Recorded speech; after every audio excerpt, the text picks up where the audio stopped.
Hello, I'm Azim Magarsa. Welcome to OBN English News Service. President Sahle-Work Zewde met with Ethiopians living in South Africa on the sidelines of the 28th World Economic Forum on Africa. During the discussion, the Ethiopian committee raised their concern on the attack being committed against foreigners in South Africa. They also requested the Ethiopian government to work closely with South African government to find a solution for the problem. The president, for her part, said she will meet with South African officials to discuss on the issue and seek solution for the problem. In her remark at the opening of the 28th World Economic Forum yesterday, the president condemned the act of violence and looting of properties perpetrated against foreigners in South Africa.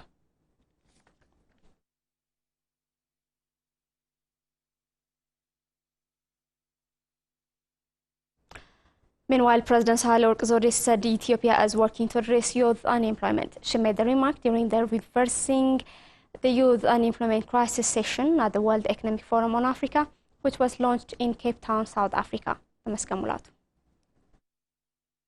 President of the Federal Democratic Republic of Ethiopia, Sahle-Work Zewde, participating on Reversing the Youth Unemployment Crisis session at the World Economic Forum on the Africa, said Ethiopia is working to address youth unemployment. She said the government of Ethiopia has embarked into very transformative and inclusive process a bit more than 12 months now. Many things have been done in order to address unemployment, she noted. She also told the participants about the government's plan to have 3 million jobs for the next Ethiopian fiscal year. The future would be promising for Ethiopia. As I have said, we came out from this business as usual kind of development practice that we had in order to have a real transformation which would definitely include the youth and the youth unemployment. So policies and the environment for that is being crafted.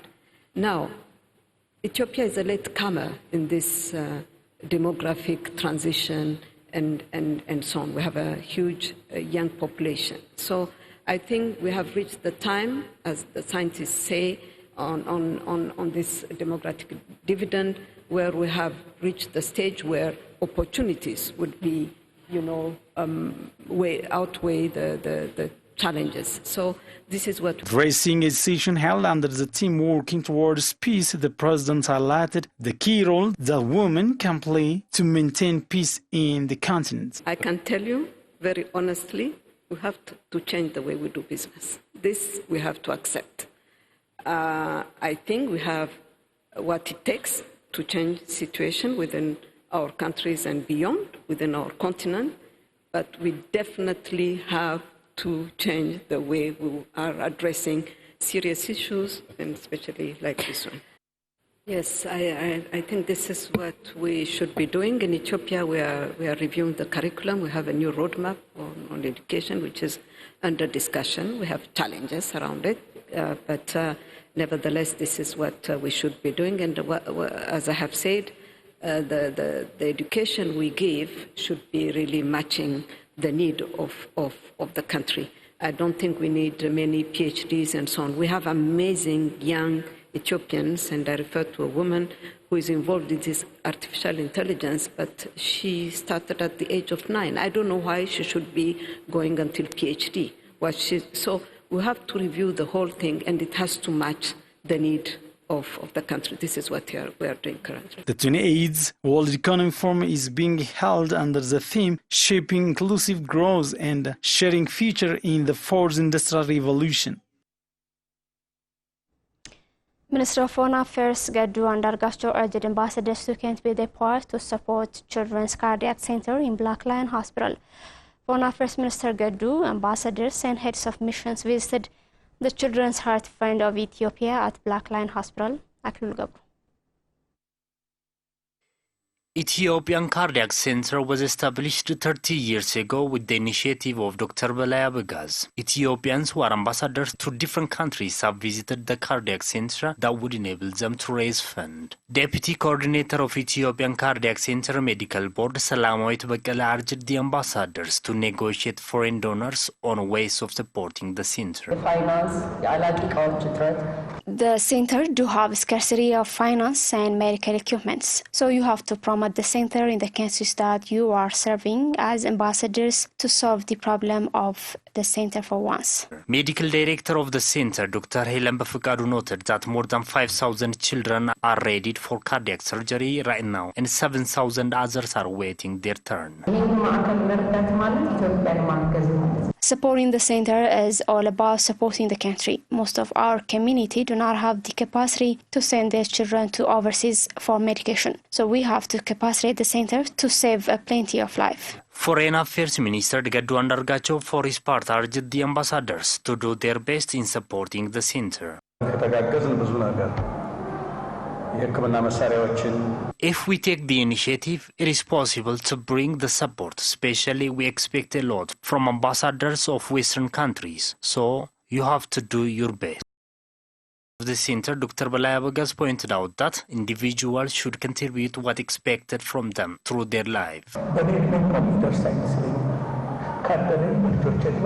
When I start launching the center, I don't think that it would be realized sooner, but I have seen that it was realized, and I thank God. Some ambassadors vowed to do their best in supporting the center.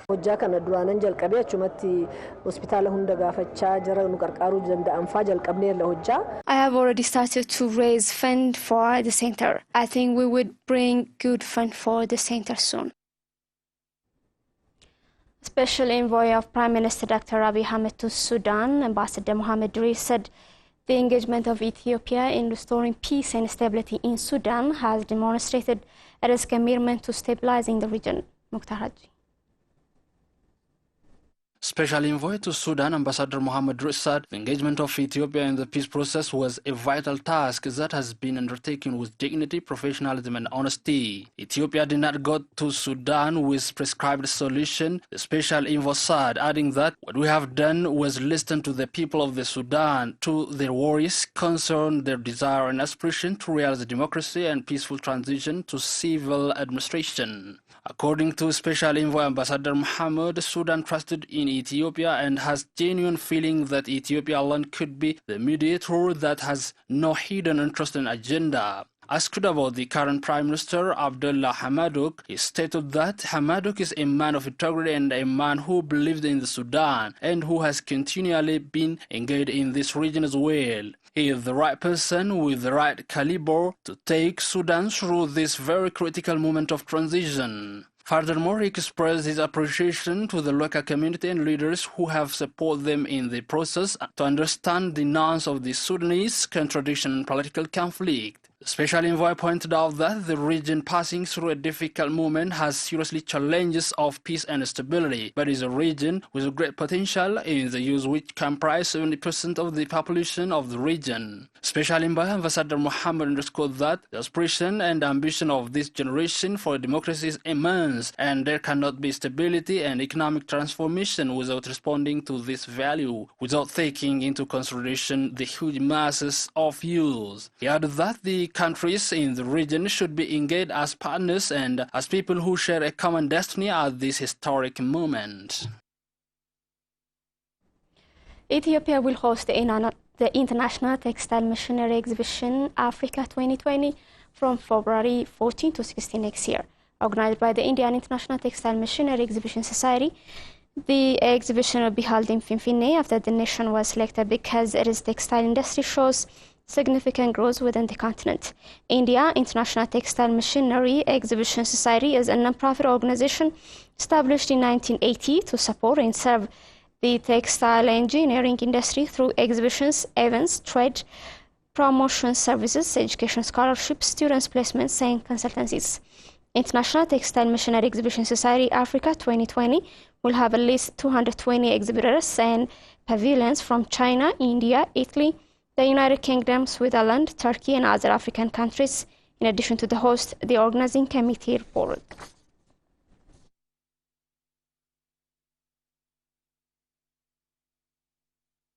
Jumma Zone Administration announced that citizenship services is being carried out in the region through involving the public widely.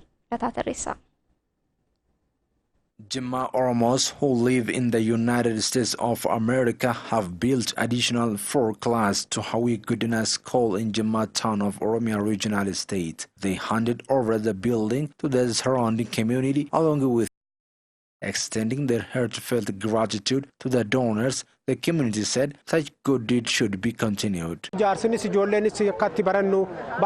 We all are interested to attend class here. Thank you very much indeed. I request you to sustain your commitment in the future. Communist Raya is a representative of Ethio Jimma Bajifar community based in USA. When we saw the picture of Hawi Gudina School, we felt sympathy. Then we began collecting money from Oromos who live in US and built this class and installed tables. At the event, representative of Jimma Town Administration, Rashad Abamilki, said community participation is very important in school expansion and to produce competent manpower. In a similar move, Ethiopian Customs Commission Jimma branch has handed over in kind to Jimma Town Administration in a bid to support destitute people. The community was seized while being transported illegally by contrabandists. It's worth 214,000 birr.